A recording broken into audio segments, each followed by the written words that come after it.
নোয়াখালী হাতিয়ায় প্রকৌশলী দিদারুল ইসলাম শিক্ষা ট্রাস্টের বৃত্তিপ্রাপ্ত শিক্ষার্থীদের সম্মাননা দেওয়া হয়েছে।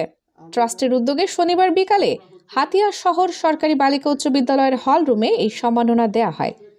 এ সময় উপস্থিত ছিলেন ট্রাস্টের চেয়ারম্যান প্রকৌশলী মোহাম্মদ দিদারুল ইসলাম, জেলা মাধ্যমিক শিক্ষা কর্মকর্তা নূর উদ্দিন মোহাম্মদ জাহাঙ্গীর, অধ্যক্ষ এনামুল হক, উপজেলা মাধ্যমিক শিক্ষক সমিতির সভাপতি আ.ন.ম হাসান, সাধারণ সম্পাদক আবু সোলেমান সহ বিভিন্ন প্রতিষ্ঠানের শিক্ষক ও শিক্ষার্থীরা।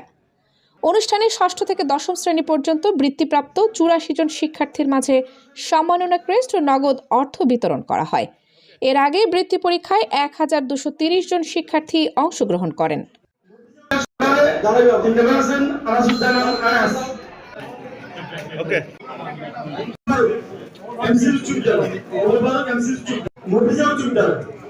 সাব্বির ইবনে সিদ্দিকের তথ্যচিত্রে কানিজ ফাতেমা সোমা, চ্যানেল 21, হাতিয়া, নোয়াখালী।